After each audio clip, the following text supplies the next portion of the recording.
Hello, everyone. Welcome to episode 166. I got the episode wrong last week of the Terminal City FC podcast, part of the Area 51 Sports Network. Josh Ray joined alongside Nathan Dirk as per usual, live on Terminal City FC official YouTube page, Area 51 Sports Network Twitch, and Area 51 Sports Network Twitter. So we'll start with the Whitecaps as usual. Not a lot, as the team is in Marbella doing their training camp. But on Blue Sky, if you're on Blue Sky, Mental of the claimed website Transfermarkt has reported that Matthew Hopp, I believe that's how you pronounce his name, U.S. international, is on trial with the Whitecaps, former Schalke forward and San Jose Earthquakes forward. Yeah, I mean, it's nice that they're looking at other players. The one thing with Hopp is he has not played a lot of competitive football over the last number of years. Most recently, he was with Middlesbrough in the English Championship. Actually spent no time playing with the top team, was with the reserves, and in 2 years played one game. So, I don't know, take that with a grain of salt. Like, this is a guy that you would think is normally kind of in his prime, but he hasn't really played a large number of games. You have to go back to San Jose, and even with San Jose, he only suited up for 7 matches and had 2 goals. This is a depth signing more than anything else. If it goes through, you got to remember he's only on trial right now, but it's not one that you're going to really, you're not really going to get your hopes over. It's not something that you're going to see a lot of a wholesale change with this. Hopefully, if anything, it takes pressure off Brian White, but we'll have to wait and see how that trial goes and whether it's something he wants to go through with. Other than that, we should talk about the Americans yesterday. U.S. men's national team, is what they call Camp Cupcake, where it's all the MLS players, young guns coming through. They get their own camp to try and test their mettle. And they had a game yesterday against Costa Rica, which they won 3-0. And Vancouver's own Brian White was on the score sheet. Yeah, great pass from Diego Luna of RSL. Perfect finish from Brian White. Good to see him score his first goal for the U.S. men's national team. Good opportunity. And we should say it was the game-winning goal. He had the first goal in the 21st minute. Yeah. And Caden Clark from CF Montreal also scored. Mm-hmm. So not a lot of Whitecaps news, but the Matthew Hopp story, there's a connection with Axel Schuster, going back to his Schalke days, has MLS experience, but if he does sign, it's more of a, okay, sure, it's a reclamation project. That's exactly what I was saying. Could create competition for Brian White. Yeah, he's definitely more he's one for the depth chart. I guess one of the nice things when you're looking at something that is in depth and not necessarily going to be your starter, he's American homegrown, so he's not going to take up an international roster spot. Things to consider with that. And when it comes to the Whitecaps, he's also cheap.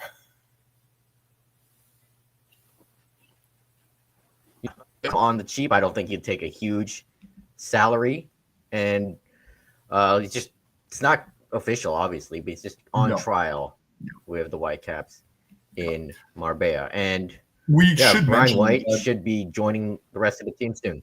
Yeah, we should mention there's other rumors floating around with the Whitecaps. A number of players are looking at. We do know that there are multiple holes within that squad right now looking to fill. There is a U22 spot that they have open as well. So that's, a mechanism that can be utilized at some point as well. There was the possibility of the one player from Mexico. Didn't happen. There's other players that are looking at. I had one name popping up in Europe. Bit too early to really say anything, so I hesitate to mention right now, but they're kicking tires. It's late in the game. Yeah. I wish there was something going on right now, but they're not sitting on their hands. Yeah, so a U22 spot, a couple of depth pieces, and a starter. I think that's what they need. Though I highly doubt they'll get them all in this window, but at least they're kicking tires. Unless we get that But absolute time's wild rumor that Burnley wants Stuart Armstrong. Yeah, that's not happening. No. I think Scott Parker is looking elsewhere. Yeah, and I think that source isn't the most reliable, apparently. No. But time's ticking, and the Whitecaps need some new players. Yep. Elsewhere in MLS, for about the length so of a that's hiccup, we were paying attention to the possibility of Neymar to Chicago. Thankfully, that's died down. And it's kind of funny because I'm trying to remember, I think it was Matt Doyle with MLS was saying, you know what? Good on Chicago for getting your name on the news. Good on Chicago for not being tied to a horrible contract. Yeah. And, well, there are rumors floating around that it seems Neymar to his boyhood club headed, which honestly makes sense. Comes full circle. And the Chicago thing was a pipe dream. If you're a Chicago Fire fan, I guess you must be used to disappointment. It's fun to dream. And that dream died down. It was a very bizarre story.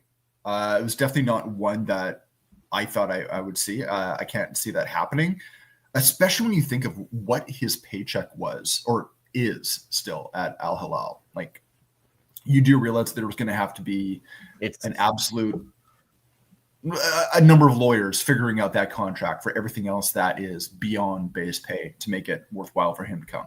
Santos makes sense. There's the boyhood affiliation there. There's no surprise. Yeah, and Santos has kind of fallen off in recent years. I believe they got relegated. Yeah. And that's not a club you'd ever see relegated. Yeah, it's like seeing Man United relegated, which is actually a possibility, believe it or not. Yeah. But although I shouldn't say anything too loud, because then there's my club. Yeah, more on them later. Yeah. But just Neymar, going back to Santos, like finishing his career there, come full circle. It's a shame that he never achieved, more. Remember, he left Barcelona to get out of Messi's shadow, but at PSG, Mbappe was the star. Yeah. And yeah, the prince that never became king. It looks like he's heading home. Oh, it's not confirmed, but that's where things are looking. Yeah. So other MLS news, Don Garber has provided testimony on Tuesday over the NASL trial against MLS and US Soccer. Yeah, so this is an interesting one. NASL, defunct league, doesn't exist anymore, although apparently they just hired a brand new commissioner at the late last year, so who knows.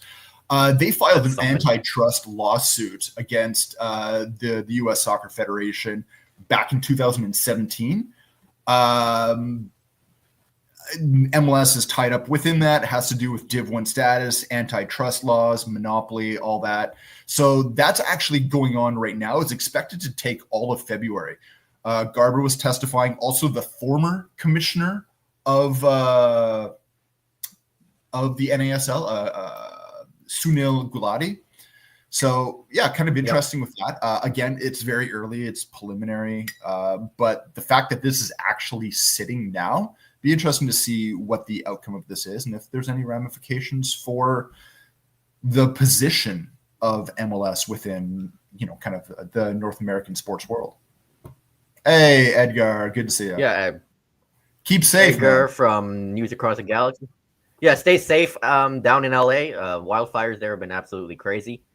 Hope you're staying safe. Much love to you and your show and all the Galaxy fans. Yeah, absolutely. So this is a trial happened Tuesday against MLS and US Soccer. I mean, it's quite the story, and we'll see where this goes from here. Yeah. Back closer to home with the Northern Super League, 2 signings for Vancouver Rise. They are building a team. Yes, finally. First one, forward Nadia Swan from Sweden, and Samantha Chang, also a midfielder, Canadian, but previously played in Denmark. So we got a forward and a midfielder. Yeah, which is the good. forward choice is interesting. Sophia Hagman. Sophia Hagman is the midfielder. One pick I really like. It's interesting is that at 27 years old, this is going to be her first professional season. It's kind of interesting, and I guess it tells you the landscape of what the women's game is right now. That you are finding players that are professionals, but they just have not been given that opportunity because leagues don't exist where some players play, where they live, and they have to leave their homes. It's what Canadian women had to do ever since who knows, back when the semi-pro thing ended in like 2010. So the fact that Canada gets to be a destination for that now is really nice. The other player they signed, Chang, is Canadian, but had been playing in Denmark, I believe. Yeah. I'm just reading the press release here. This Chang was announced this morning. Yes. 24-year-old midfielder, HB Kog. I believe that's to pronounce it. And she's played for the University of South Carolina, too. So, absolutely. Captain her team. Yeah, and Stephanie Labbe said, forward-thinking mentality, always looking for threatening passes. That's nice to hear. Mississauga, Ontario native. When you take a look at the rosters for the 6 NSL teams that are out there, I think the Rise have the longest list currently. Obviously, all teams are going to get over the 20 mark. I don't think you're going to see many rosters over like that 22, 24, at least for the first year. But they're getting closer. We're starting to see closer and closer what this roster is going to look like. Because, I mean, it's April. We're only about 85, 90 days out from the beginning of the league. Yep. Yeah, and it's good that the Rise are slowly but surely building their team. Like, it's coming together, and I've been very intrigued by all the signings, like their different backgrounds, different positions, but it's nice to see that. It's nice to see we're getting a team. Yeah. Yeah. Should also mention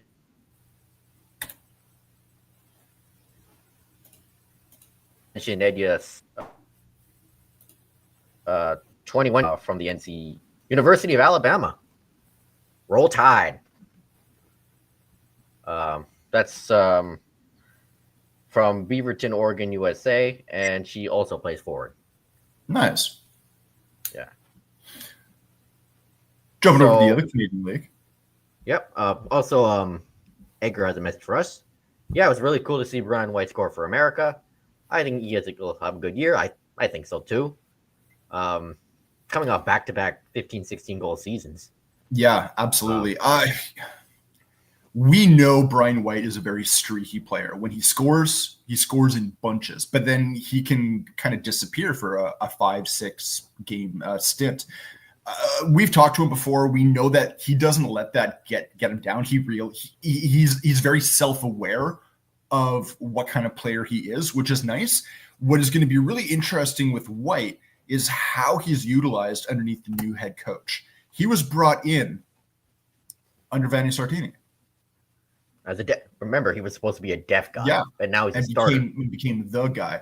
It's going to be interesting to see how he's utilized with Jesper Sorensen, because we don't really know what to expect from Sorensen. Sorensen's played with 2 at the top. He's played with 1 at the top and 2 sitting behind as kind of like very advanced midfielders.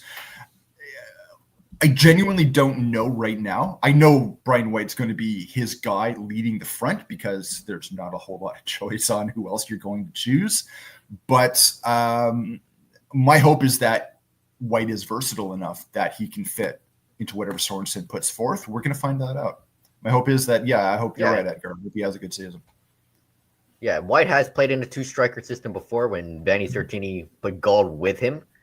And like we said, nothing against the guy, but he needs competition in case he goes on another cold streak or, God forbid, he gets injured.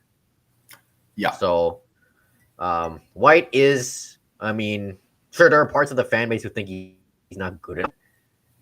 He, from what his salary is, And if you look at the top goal scorers over MLS the last couple of years, he's up there with like some big money DPs. Absolutely. This I is mean, one, it's funny. Like I know he can disappear for a while, but the fact that he has done and the number of goals that he's gotten has been consistent over his time with the Whitecaps. Dollar for goal, you're going to be very hard to find anyone that has a better return for what he costs. yeah, pretty much. And this is one of the best value signings of the MLS, and Whitecaps fans can thank the Red Bulls and for sending him up here to Vancouver. Yeah. So you mentioned the other Canadian league, the CPL. Offseason, a lot of news. Yeah. Let's focus, of course, on the beats. So Caden Chung, who originally was part of Pacific when they first started in 2019, he's heading back there. After we just talked last week that he had been let go by Vancouver. So he's a guy you absolutely knew was going to land on his feet.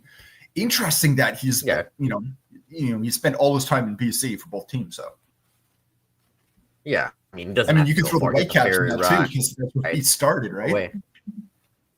Yep, Whitecaps Academy product, 26-year-old fullback, decent player, and Pacific. I think they need that kind of guy to be on the flanks, to provide some service, and be good defensively. Yeah. He played for Pacific between 2019 and 2021, 57 appearances, 2 goals. Yeah, we know Caden Chung has injury issues in the past. It's going to be a matter of how they use him, whether or not he can stay healthy. His legs, obviously. I think he still has a good number of years. I mean, he's only 26. 26. Okay, I was going to say 27. You still got 27 this year. You have a long career ahead of you, right? I mean, for the position he plays, he could go early mid 30s. So hopefully his body lets him do that. And maybe one of the guys that can help Pacific rebound after a pretty poor year despite making the playoffs. Though it's a smaller league, but remember Pacific had a lot of offensive issues last season. Yeah, and Chung's pretty well traveled. Whitecaps Academy, spent a bit of time in Germany with Kaiser Slautern 2. Was also part of TFC for a bit. And he's heading back to the island. Yeah. Other local player we talked about last week that was released by Vancouver, Ben Fisk, has decided to retire. He's joining the front office, as far as I know, in a certain role. He is. He confirmed it. And Ben Fisk, 31 years old, left winger, Vancouver born and raised, apparently. Also a Whitecaps Academy product. Yeah. Well-traveled, played for even your hometown club, or what was it? FC Edmonton. At one point, yeah. At one point. Went to Charleston, played for Deportivo B in Spain. And in Portugal, Corexo, I believe it's called. Yeah. Played for Pacific. That's where I first heard about him, is when he was in Portugal. He ended up, I don't know why, but he was like my Canadian go-to when I was playing Football Manager back then. Yeah. Played for Pacific Atletico, Cavalry, and Vancouver. Played 21 games this past season. But yeah, he's joining the front office as their director of partnerships. There you go. And all the best to Ben Fisk. Congrats on the career. Yeah. Well-traveled. A CPL pioneer, we should say. And you know what? 4 teams, I guess. 3 teams. 4. In CPL. 4, actually. 4, yeah. So there you go. I mean, there you go. Not bad. 4 teams. Pacific Atletico, Cavalry, Vancouver. But yeah, he knows the league. Yeah, he's played for half the league. I know, right? And including the one team that no longer exists. Yeah. And he's staying in his hometown, essentially. And a new chapter of his life. And he gets to stay involved with the game, which is good. Absolutely. And the big guns of the CPL since the beginning, Forge. Loading up. Here, striker Brian Wright, not to be confused with Brian White, by the way. Sounds similar. Former Close York enough. striker, one of the top scorers in the CPL past couple of years. He joins Forge, and Halifax defender, former Halifax defender, Dan Nimick also joins Forge. I mean, these Forge are wants to be back two on good top. signings. The Forge wants to be back on top, right? This team they want their title back. Yeah. It's kind of interesting because they are the original team of the CPL, right? Forge was the first through the gates. And they've held that position as kind of being the team of the CPL since it started. They're not showing any signs of slowing down. No, they're bulking. These guys are getting upgrades. Yeah. And I mean, good for them. Against here, Ottawa. It's also nice, I guess, to see a place like Hamilton not kind of fade under the pressure of the much larger cities in their area. You talk CPL, Forge, which is it's nice. I'd like to see other teams step up there. Last year, we finally did have a new winner. I'll have to wait and see what other teams do to try to keep them down. Yeah, and Hamilton, Steel City, very industrial city. When it comes to sports, they have the junior hockey team there. They're called the Bulldogs, if I'm correct. And the CFL is Hamilton Tiger Cats. But Forge they developed a good fan base there. Yeah. Which is good to see for the growth of Canadian soccer. Other Canadian news involving players within Canada. Nathan Saliba, a 21-year-old midfielder from CF Montreal, who has really stepped up his game over the past year. There's interest from Eintracht Frankfurt. He started getting noticed by the men's national team, so he has a handful of appearances there. Anytime it seems when you are a Canadian that hits the international or hits the national team, that international spotlight is immediately shone on you. Midfielder can play defensively as well. And you just think of the number of defensive-minded players from the men's national team that have shone or have at least moved to somewhere in Europe. I mean, we can throw Alphonso Davies even in there. He might have been the pioneer of that. But, Cornelius. You can put Alistair Johnson in Kone. Kone. I'm thinking about Moise. Bombito. Thank you. You pretty much have an entire back five. If you want to throw, someone like Kone as a defensive midfielder in there, that makes up that team that has found those moves within the last few years. I think it's really good. Right now, like we said, it's just interest. Don't know if anything's going to happen with it. But the other thing you also have to look at is the number of players that have made that jump, that get noticed in the men's national team, make the move beyond. But how many of them come from CF Montreal, right? Kone was there. Johnston was there. Right. It's a lot. And whatever they're doing in terms of their academy and their development, you can talk about all the other problems that CF Montreal has. This isn't one of them. Yeah. Saliba, CF Montreal Academy product. Yeah. Mainly an 8, good passer, decent defensively, can score bangers too. From watching this guy play, you can see sooner or later, guy's going to move to Europe. It's only a matter of time. Probably not this window. If he continues his strong play in the summer, maybe. Yeah.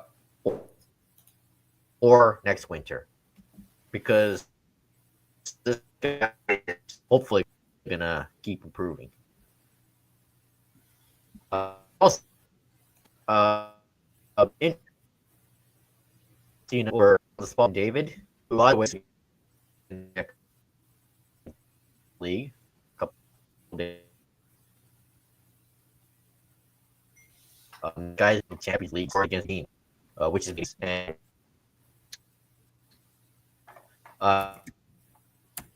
Castle, especially with doing really well there. Jonathan David, it kind of boggles your mind that he hasn't picked up a move anywhere else over the last couple of years, because he has been consistent in his scoring output. I get it. It's league in France, but he's doing it in Europe as well. Like we just talked about. I mean, Lille may have lost against Liverpool, but he was on the score sheet. He keeps doing what his job is. Scored. The fact that he only has half a year left on his contract, I am surprised that no one has signed him to move in the summer.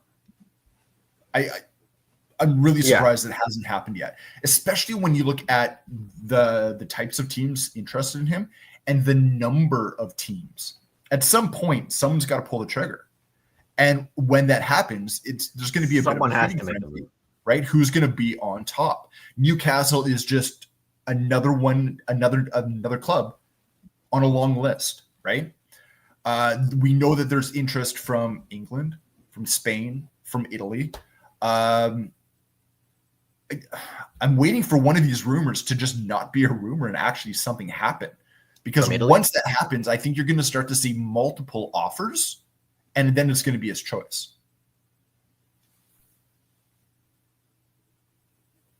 It's a bidding war for Jonathan David at this point. And it is. I'm just surprised it hasn't happened yet. Teams have the opportunity to sign him, get to sign him for free. I know. One of the best strikers right now in Europe. So, come on, someone pull the trigger on this guy, because not only that, he can score goals and is the real deal. He's only 25 years old. Yeah, well, just turned 25 last week.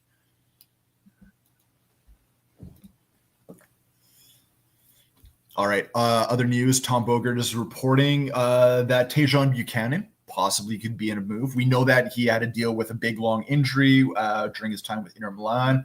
Ajax possibly pursuing a loan might be a good move for the Canadian international, just to get him more consistent game time, be able to get back from his injury issues.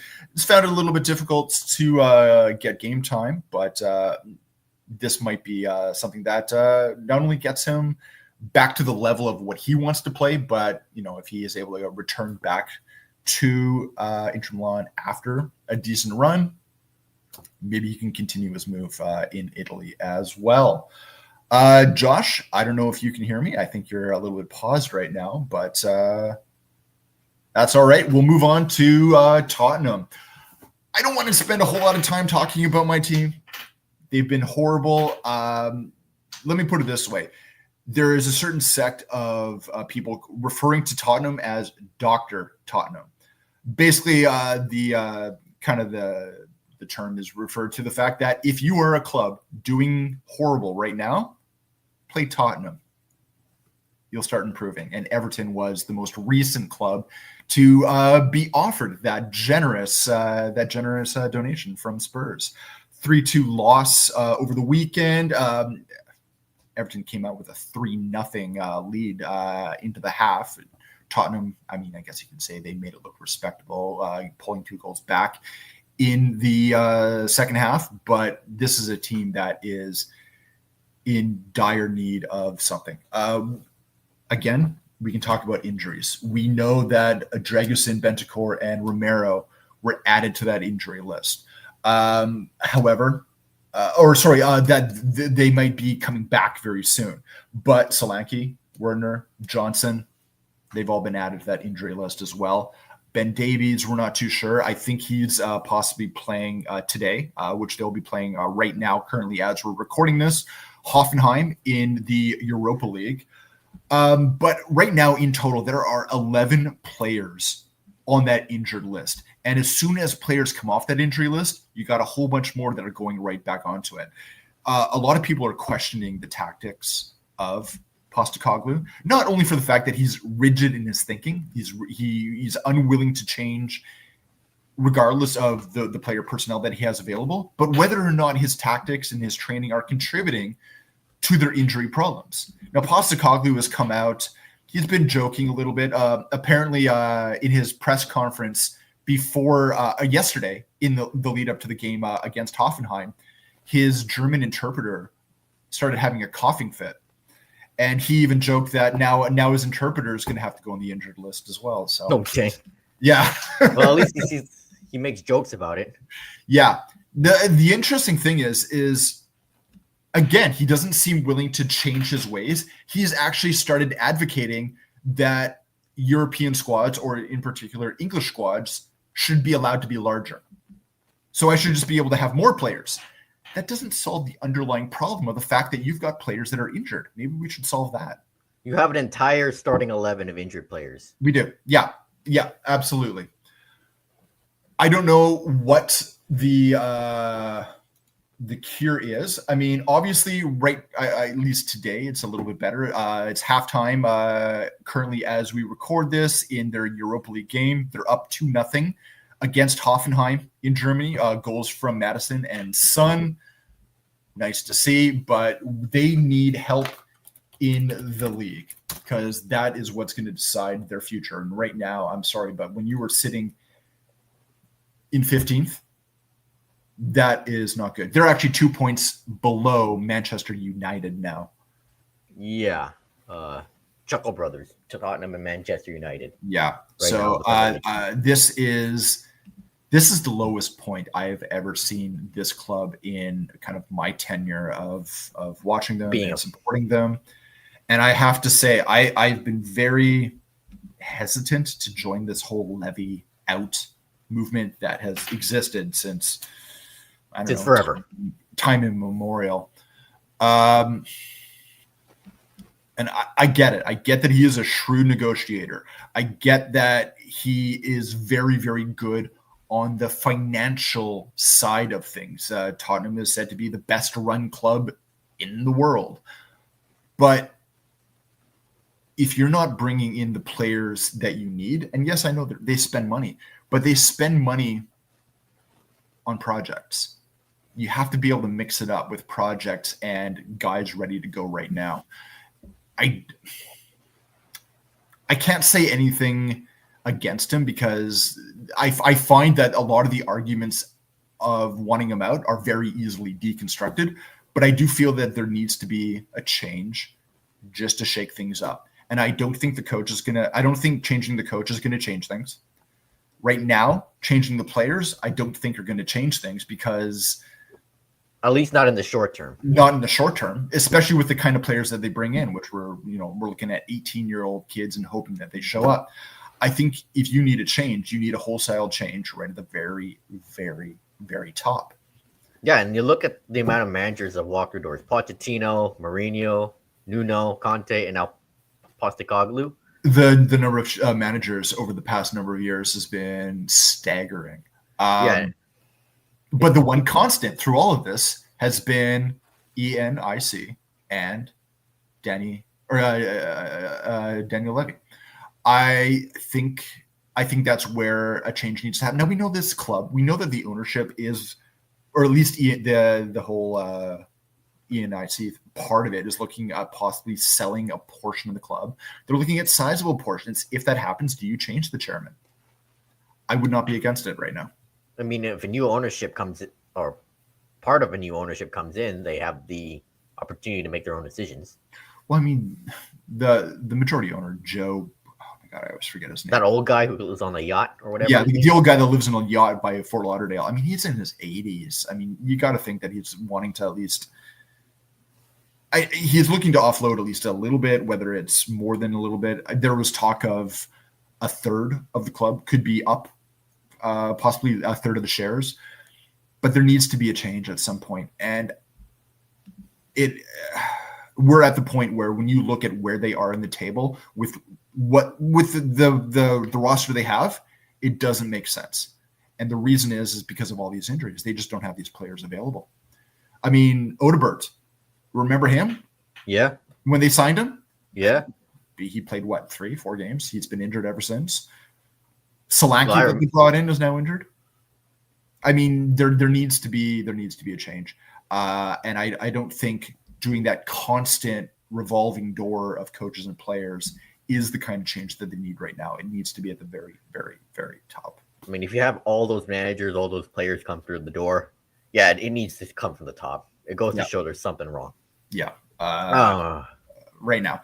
Anyway, what about Chelsea? Well, first, Edgar has a message. Come on, Fulham. Always dropping points. Hey, you're not dropping as many points as Tottenham right now. Tottenham's record since November has them, I think, 18th in the league. If this league started in late November, Tottenham would be in the relegation zone. So take solace in that, Edgar.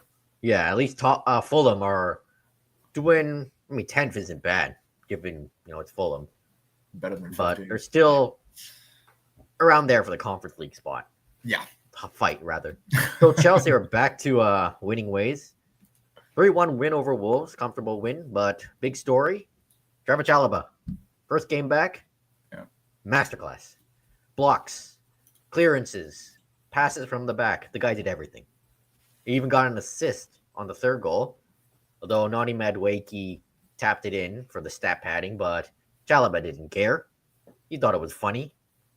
And that's just the kind of guy he is. He's a team guy first. He's a guy that just puts his head down, does the work, despite being treated so poorly, forced out on loan. He didn't whine. He didn't complain. He just played his game.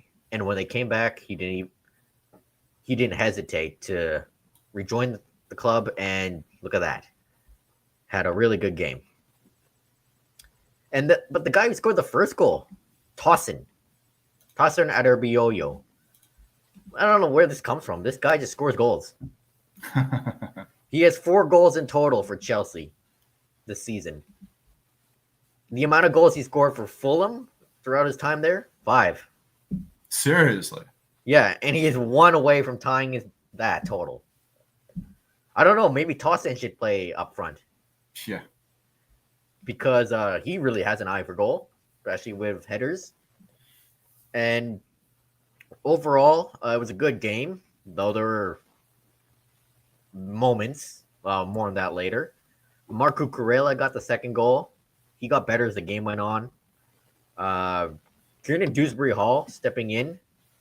I believe this was his first Premier League start, if I'm correct. And did a solid job. A lot of players, they did pretty well, but Trevor Chalobah was by far the man of the match because he was everywhere. And please do not sell this guy. This guy wants to be at Chelsea. This guy has proven that he's a leader. Keep this guy. He is the example, or one of the examples, for the academy. I don't care about that pure profit. Keep him. They need him. He needs Chelsea. Can you convince Bully of that? Because he looks at the pure profit. What you can get for selling academy players and the fact that you get that 100% return against FFP. And PSR. Yep. I don't know. I don't know. I feel that Todd Bully looks at players like stock pieces. Yeah, that's more of a Bali, by the way. And Paul Winstanley and Lauren Stewart, the sporting directors. It was actually their decision to send Chalobah out. And they were like, oh, he doesn't fit Maresca's system. And then when he comes back, statement said, oh, he can fit the system. So which is it? And I'm still not happy that Disasi got favored it over Chalobah. Hey, Disasi came on and didn't look that bad for once. Yeah. Oh yeah. The elephant in the room. Robert Sanchez. Oh my God. Out of all the errors, I think this might be the worst one. So off the corner, he tries to grab the ball, but it looks like he punched it away. And then off the rebound, Wolves scores. Just grab it, man. Just grab it. I don't know what he was thinking. What do you think about, because I remember at the beginning of the season, you had a lot to say about Sanchez. What do you think about him right now? Like, he still makes bonehead plays, but is he become at least a bit more consistent? Well, he's consistent in bonehead plays. I'll give him that. He's a good shot stopper, like I said, but his defect is the bozo moments. it keeps happening It kind of every game. reminds me of Spurs years and years ago when they had Gomez as their goalkeeper. Oh God, I remember him. Where, I mean, the absolute world-class strikes out of nowhere he would save. And then the stupid little ball that's just trickling by him, it's like it's like his fingers couldn't figure out how to pick it up. Yes. It's like Sanchez and Onana are competing for who can make the most errors. And by the way, Sanchez is like second in the Premier League. I don't remember who was first in errors conceded by a goalkeeper. He has 4. Whoever was first has 5. I can't remember. So I don't know. Just I've been saying, like, give Philip Jorgensen a run of games because I really want to see what they have in him. Yeah. And I'm sure Jorgensen so far not that exciting, but it can't be any worse. And I still, it's funny when you have your squad selection based off, can't be any worse. I want to see that written on a game sheet. Yeah. And this team spent £1 billion since the ownership change. Not one single good goalkeeper, which is just unacceptable. And the thing is, there's guys out there. So, I mean, take a look at the new guy, Klinsky, that Spurs got. I've been reasonably impressed with him. Yeah. Was hoping last year they go for someone like Marmardashvili, but he's off to Liverpool next year to be the successor for Alisson. Yeah. But obviously, my dream goalkeeper signing is Diogo Costa from Porto. But he's going to cost a ton. Yeah. I think if you look at a lot of teams in Eastern and Southern Europe, there's a lot of good young prospects in these areas that we never hear about, but that are really coming through, and, kind of deserve that bigger move if someone actually just goes and watches them and finds them. I think there's a lot of surprise in that area of the world, and would be a lot cheaper. Jorgensen is one of those guys. Yeah. Instead of looking at, we're going to get the young guy from Italy. Because nobody ever really follows Italy. So we could go there. Like, no, Italy is still, one of the bigger leagues in Europe. Look at Czechia. Look at Poland. Look at Greece. Like all these areas where I think you can find class players that, other people aren't really paying attention to. Hey, Marmardashvili. What team is he? I can't remember. Georgi Marmardashvili. Quite a name. He made a name for himself at the Euros. Yeah. Oh yeah, he plays Valencia, but you don't think of a guy who looks like he can be a world-class goalkeeper to be from like Georgia. No, but I mean, over the past couple of seasons, you've heard about interesting players from even that part of the world as well, right? I mean, people forget, like Georgia, that's still Europe when it comes to football, at least. As I said many eons ago, I was hoping Chelsea would find the next Edward Mendy. Yeah. Like, under the radar guy that's capable of being a starter, because hardly anyone knew about Mendy when he signed for Chelsea, and then look what happened. True. He had a world-class year and a half. Disappeared after that, unfortunately. Yeah. Well, Karim Benzema, he ends careers. Fortunately, Mendy was one of his victims. At least he's got the bag in Saudi Arabia. Fair enough. Renato Vega has been loaned to Juventus.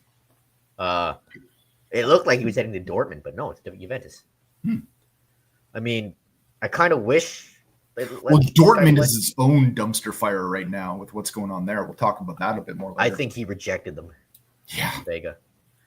And Vega, as I said, wants to play center back more often, and this will give him the chance to do so. Hope he does well there, because he's a very intriguing player and a player that teams would like to have. I mean, defensive midfield, fullback, center back. I mean, he's Vanni Starcini's wet dream as a player who can play multiple positions. But Cesar Casadei looks like he can go on loan to Lazio or Torino. Both are vying for his signature, and this rumor will not die, and I want it to die. Alejandro Garnacho. Why? Just why? For starters, Chelsea don't need another winger. Sure, Mudrik's still out with his, PED suspension, but Still. I forgot about that. And 2, we all know about Garnacho's attitude problems and all that. Yeah. And if you bring that into the dressing room, that's going to cause a lot of problems. And sure, like, oh, he still has potential. He's only like 20 years old. He could be really good one day, maybe even sooner. But sure, maybe it'll work out. But what if it doesn't? If you had the Chelsea of old, where you had people like Drogba, Terry, Lampard there, to basically take a young kid like that and say, like, no, there's a certain way you behave, maybe. But Chelsea doesn't have that dressing room anymore. No. So some players have that mentality. As I mentioned, Reece James, Yeah. Trevor Chalobah, and even Moises Caicedo and Enzo Fernandez as well. But you need someone that larger than life persona. Like, and again, we don't know what's going on in dressing rooms and whatnot as well. You might have someone that is like that, but they need that leader. Yeah. There are leaders on the team, but I don't know who the guy is, right? It's supposed to be Reece James. It's supposed to be Reece James, but it's tough to do that when you barely play because, you're trying to tell someone to do something and he's looking at you and just looking through you because, who are you if you're not out there beside me? Yeah, Tossin's like 27, 28, and apparently his teammates call him uncle. I mean, there's one guy. But just Garnacho, sure, he has potential, but we don't need him. We don't need his attitude. I don't like his hair also. But I just can't see this guy coming in. And sure, he could maybe have a Jadon Sancho like renaissance, but his attitude apparently, from what I've read, is even worse than what Sancho's was at Man United. And I don't know if Maresca would be able to handle that. And I have mentioned before that I did not see Maresca as a player manager. So yeah, that could be fiery. Yeah, and apparently the rumored bid is about to be 60 million quid, which is insane. I mean, yeah, it's Garnacho. I mean, I hate to say it, but that's kind of like the standard for a player these days. Yeah, but still. And a lot can go wrong if Chelsea sign Garnacho. Yep. On and off the pitch. So it's a big risk. No.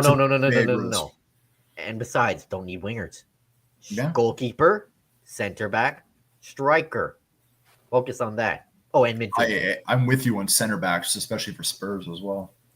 I don't know. And they're hesitant to recall Andre Santos or Leslie Uguchukwu from loans. Yeah, poor Leslie, though. Barely played for Southampton. So, Man City away is next. And, yeah, let's actually talk about City right now. Because, my God, what a collapse in Paris against PSG. They weren't the better. I've never seen a collapse this, like, it's literally playing out in us in history. It's just nuts. Yeah, Edgar. Full of our head. Yeah, but PSG were by far the better team. Even if you just watch the highlights. Like City, they're up 2-0, but they weren't creating much. And then like Dembele gets on the score sheet. Vitinha and Joao Neves, that was a great midfield duo. Like Portugal, PSG, but the thing is it was such a quick collapse. You had 4 goals within 10 minutes of going from 0-0 to 2-2. I didn't get to watch this game in its entirety, but you blink. Oh, man, the score is cool. By the way, Bradley Barcola, I rate that guy. Well taken goal on the rebound against Manchester City. And good on PSG for just keeping on being in the driver's seat. Like, they were still dominating, even down 2-0. They're like, all right, Enrique makes some subs, puts on Dembele, puts on Ramos. All right, let's go. We can kill them. They did. I mean, we know PSG, in terms of Ligue 1, is always the number 1 team out of France. And they haven't lost yet in the league. In 18 games, they haven't lost. Yeah. But the fact that they're showing it in Europe as well. I mean, again, we say that, is this their year in Europe? And they never quite make it. I don't think so. They're making a case right now, and City is making a case for. I mean, they're not. I don't think they're going to be in the top 8. No, they'll maybe get one of those the secondary playoff spots, but yeah, that's the highest they can finish. Yeah, and the City looks so disjointed, and Pep was outclassed by Luis Enrique, kind of like old times, in a way. Yeah. But I mean, City's downfall continues to happen, and I know as Chelsea fans, no one's confident that Chelsea can beat City, but you never know nowadays. But also a stunning result. Feyenoord beat Bayern Munich 3-0. Unfortunately, not good for Alphonso Davies. He has gone out injured. He's probably going to miss about 2 to 3 weeks as well. But Feyenoord, I mean, again, top team out of Netherlands, right? Yeah, Netherlands in the table. Yeah, where Arne Slot came from. Yep, that's where Arne Slot came from. And Ten Hag before that. No, Ten Hag was just Slot. But yeah, I did not expect them 3-0 against Bayern Munich. Well, Bayern couldn't finish their chances. No, not even Harry Kane could. Shout out to Bijlow, the Feyenoord goalkeeper, made some insane saves. Yeah. Jimenez with 2 goals. Still chasing that first trophy. I mean, I get it. They're first in the Bundesliga right now, but I mean, I don't know. Have to wait and see. Like Kim and Upamecano got too complacent on 2 of the goals, also. But that's a night Feyenoord fans will remember for eternity, because what a result. Yeah. And then the wildest game of the UCL, probably the game of the year so far. I'm ashamed I didn't get to watch it because I was off doing something else, which I'll mention at the end. But 5-4, Barcelona Benfica. This game was crazy. This game had everything: penalties, soft calls, a red card, goalkeeper mistakes, bizarre goals, rain, absolute cinema. That game had everything, like back and forth, and Barcelona were down like 4-2 at one point. Yeah, and they just stormed back. And by the way, that goal Rafinha scored, the first one, was probably one of the weirdest goals you'll ever see. Yeah, the Benfica goalkeeper clears it, goes off Rafinha's head without him knowing, and it goes in. It doesn't matter how it crosses the line. Sometimes it just has to cross the line. I think just from Rafinha's body language, he was like, "What? I scored? Okay." Yeah, as he's dealing with a concussion. Yeah, and Pavildis of Benfica, hat trick, but in the losing effort. Yeah. Robert Lewandowski scoring 2 penalties. Well, the second one I think was soft. Yeah. Eric Garcia off the bench gets a tying goal, and then Rafinha. This goal reminded me of that famous Watford Leicester goal. Here's Hogdini without the penalty save. There's the counterattack. Rafinha goes all the way and scores for the winner. Yeah. I mean, this game was on something, because you blink, something crazy happens. It's kind of interesting because there was a lot of people that were attacking the new format for Champions League, Europa League, as that is going to be boring because you're getting rid of like the small groups where there could be a lot of swings, and going to a league thing, it means that, there's not going to be as much. I think the games have been every bit as good.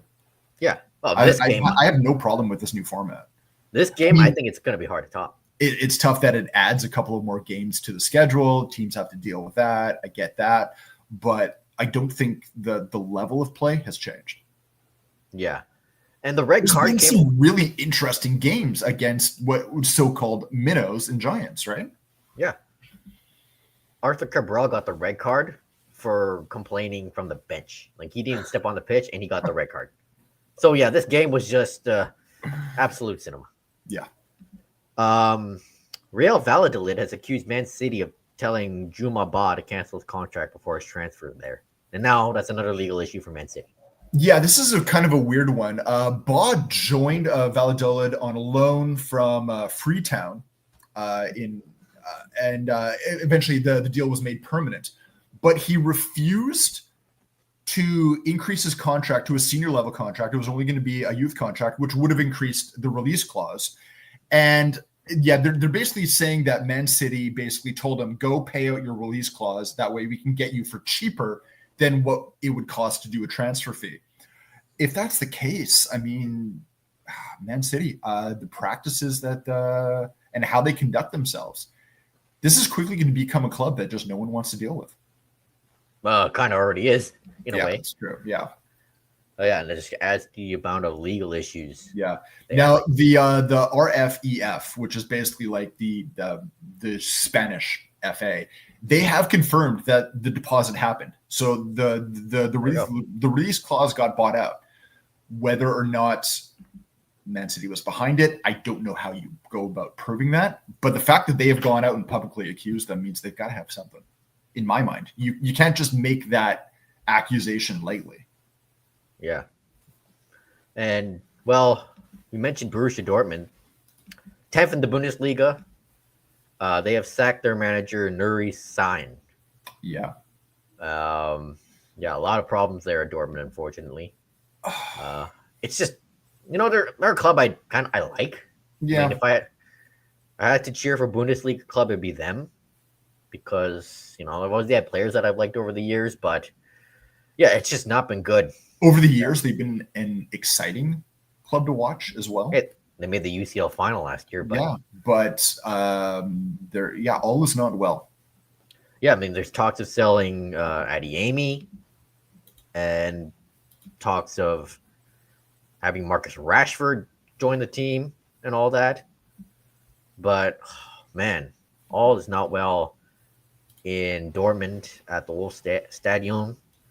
And there's, just reading, a whole amount of problems there. And it's crazy to think that this team made the Champions League final.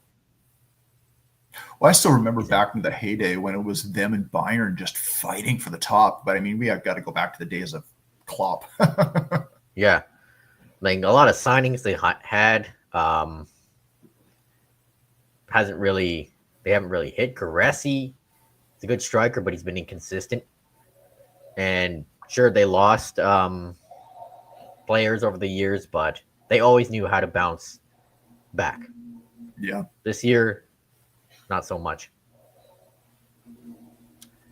So, I'll see where Dortmund go from here. So, I'll end the episode with a little personal note. So, as you all know, I did the Blatchford Project, which is a media mentorship hosted by the Vancouver Canucks. Got to cover Canuck game, watch morning skate. So, I'll just blab on what it was like. Yeah. Before we end the show.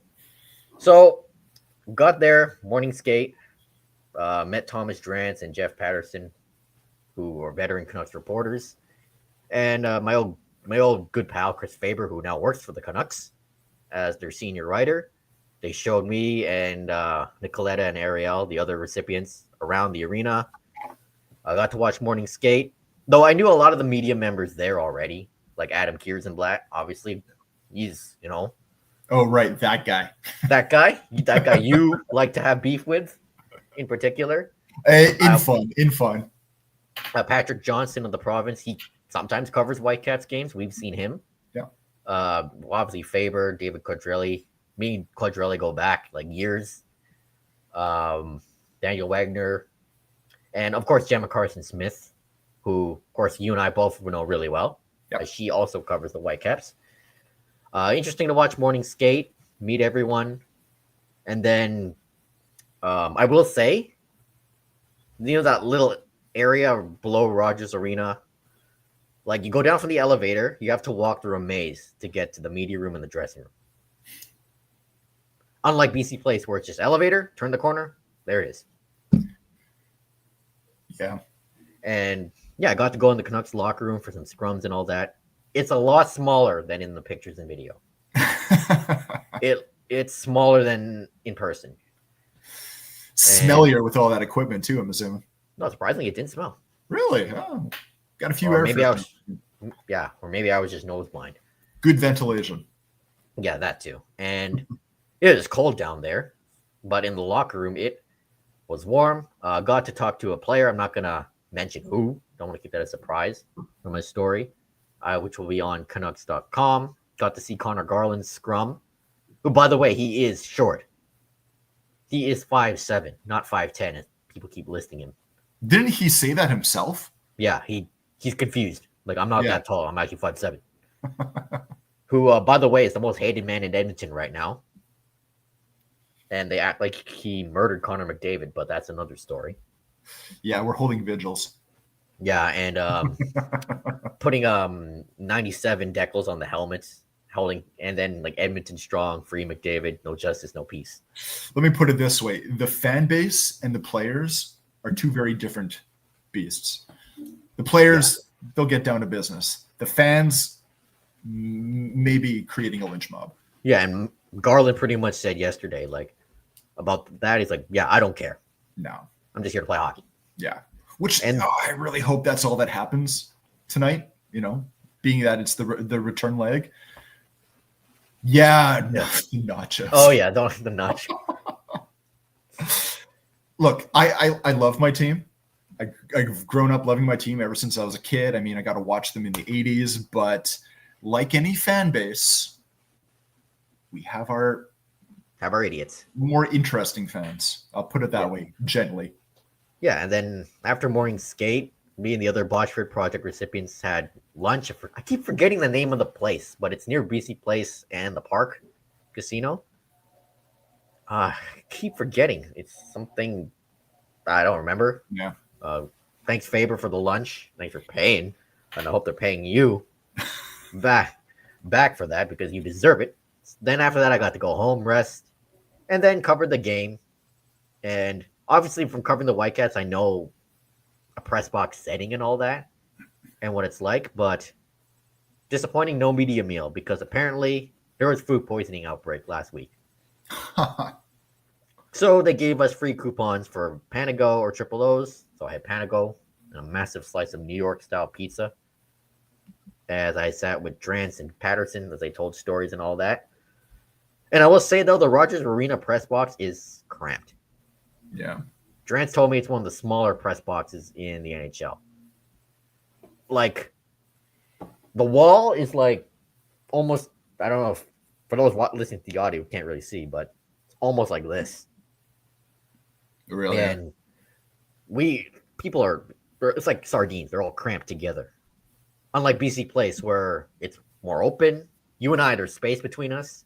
I mean, BC Place, you're talking about, a football pitch. So it's a larger stadium to begin with. I mean, the seating is more than double. But you'd think that for the Canucks and for how important it is to this town that they would, accommodate the number of people that are looking to be able to get in there. Yeah, and the thing that really irked me was there was no barrier between the edge. Oh, really? Because BC Place has that. Yeah. Oh, Edgar says if you cover an LA Galaxy match, which is possible in the future, yeah, press box at the dig is super cramped. You don't get much leg room. Yeah, that was pretty much Rogers Arena. I could at least at BC Place I could stretch. Yeah. Rogers, no. The only bad thing at BC Place is if you stand where your chairs are, I think my head hits the top. That's bad for you, but not for me. Yeah.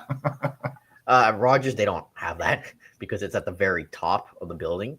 Yeah. It's really high up. But you get to see the ice. The Canucks lost again. The game, meh. It was one of those, oh my God, like, this is boring as hell. But at least I got a good experience and got to go down for scrums. Elias Pettersson and Thatcher Demko, they just looked like dejected. Their scrums. I mean, I was a bit Star Trek, like, oh my God, it's Elias Pettersson. But I was used to it, being in the presence of a professional athlete. You're just doing your job. Yeah, and then Rick Tocchet did his presser. He said some pretty interesting stuff despite the loss. But you can tell he was ticked off. Yeah. And fortunately, I didn't get to ask anything because Bob the Moj Marjanovic literally asked the same question I wanted to ask Tocchet. And I was like, you know what? That's whatever. And plus, that was the last question of the night. Yeah, fair enough. Yeah, but it's nice to meet everyone. past and present down there. Got to see what it was like covering the Canucks, but yeah, I had experience. The Whitecaps gave me that experience of what it's like to be in a press box, to be a beat reporter. So I was kind of ahead of the other two recipients and all that because they were too shy to go on the scrums. I just went full throttle. Oh, that's fair. I mean, I can understand that. Yeah, and when I talked to that player for my story, I just went in the zone. Mm-hmm. Like I've done this before,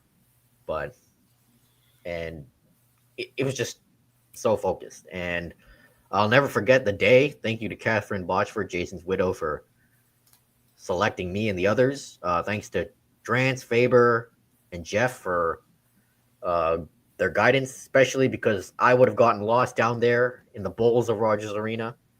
Like, my God, that it literally is a maze, a cold maze. And yeah, it's a day I will never, ever forget. And maybe one day I'll be up there. But yeah, I loved it. And I cherished every second of it, despite the Canucks game being absolutely terrible.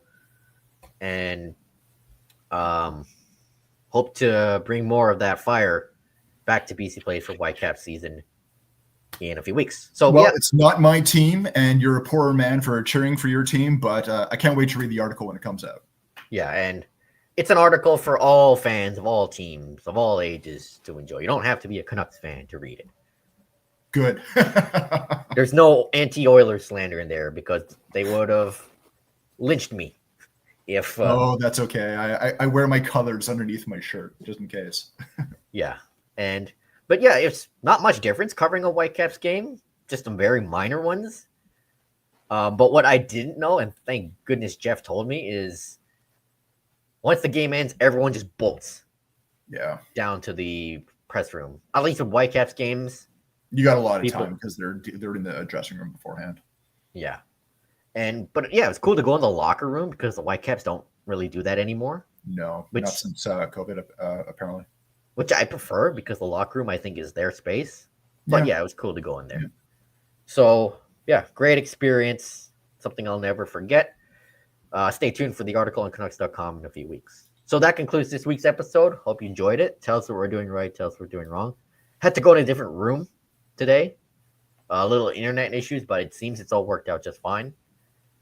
Follow me on Twitter, Joshua00. Nathan is Enduric. Podcast at Terminal City FC. Subscribe to the YouTube channel. Follow the Instagram and all that. Our articles will be coming out if the Whitecaps do make some signings. Hopefully they do. And I'll be writing more on soccer. And maybe I'll try to get back into hockey writing too. So that'll conclude this week. Catch you next week. Peace out. Take care.